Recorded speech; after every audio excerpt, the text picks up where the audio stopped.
I'd like to give you some reasons why I think it's against all odds that I'm standing before you today after what I've experienced. Let me start at the beginning, maybe even the very first day. I survived diapers, or to be more specific, diaper safety pins.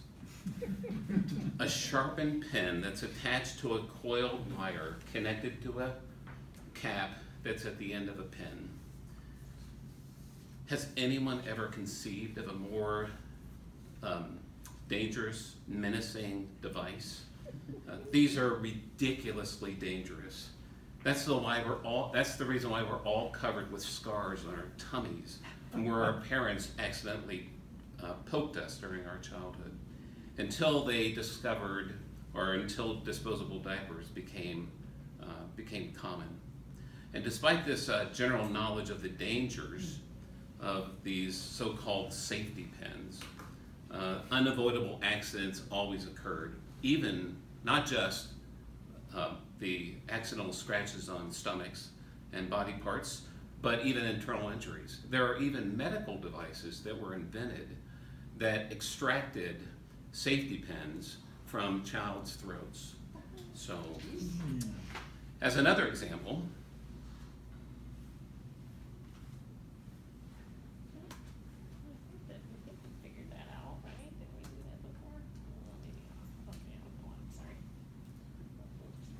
I survived death traps.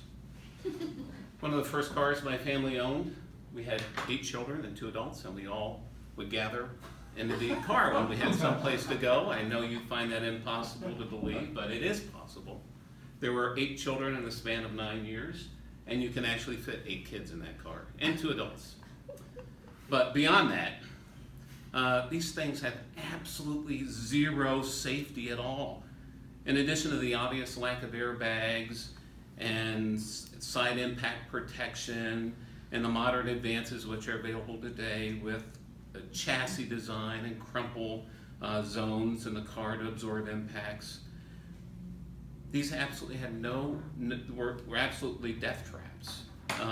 I think that you would agree with me that the ability to get out of the way of danger is an important element of safety.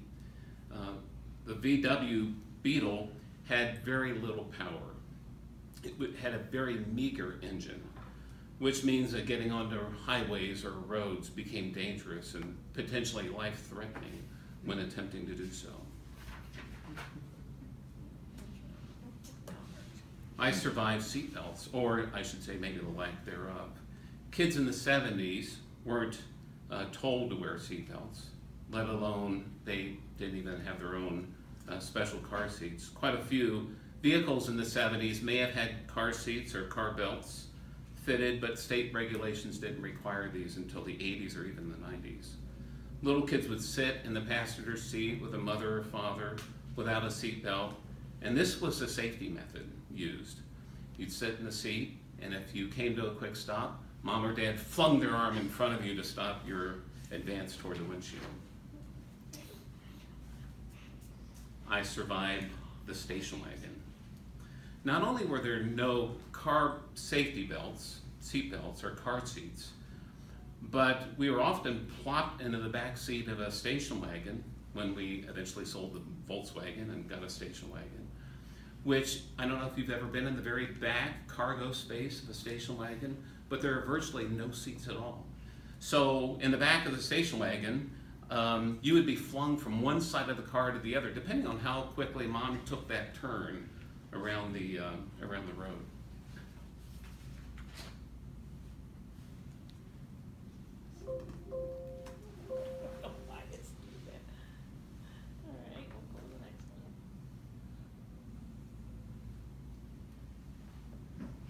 Yes, she looks very familiar, doesn't she? I survived Catholic school non-distressed.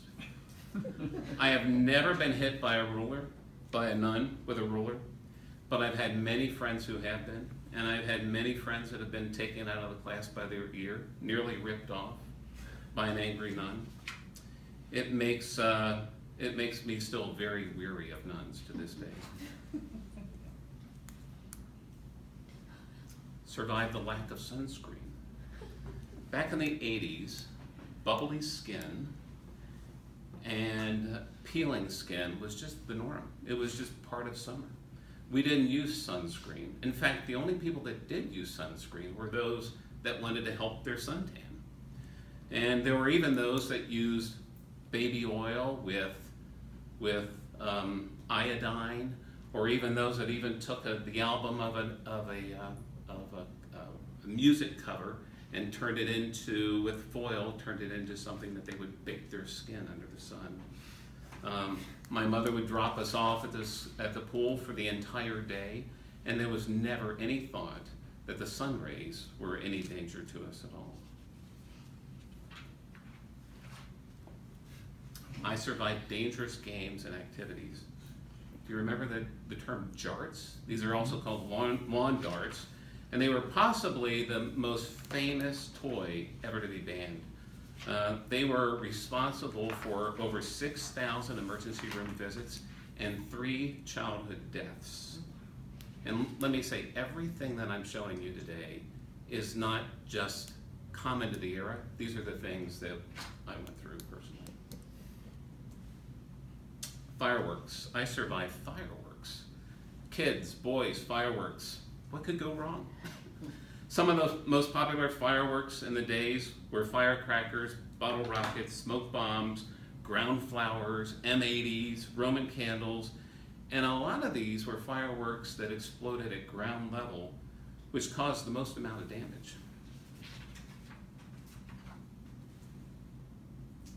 I survived the lack of bike helmets. Bike helmets? Who wore a bike helmet? If you wore a bike helmet, something was wrong with you when you were a kid. You were just strange. No one wore them. Roller skating, skateboarding, they just weren't a thing that we even considered. I survived disease. In the decade before the 60s, before vaccines became common, nearly all children got measles and mumps. An estimated 3 to 4 million children in the United States a year were infected by these diseases.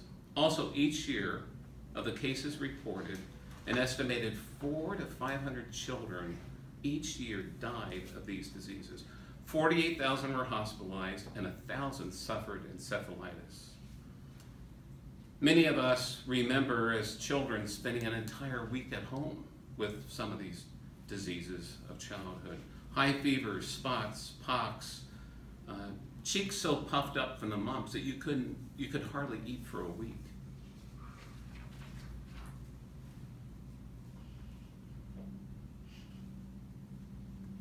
I survived secondhand smoke. From airplanes to family cars, the world of the 70s was a haze in cigarette smoke. It wasn't just the fact that people smoked. It was the fact that people smoked 100% of the time in enclosed spaces, regardless of who was in the vehicle or the room.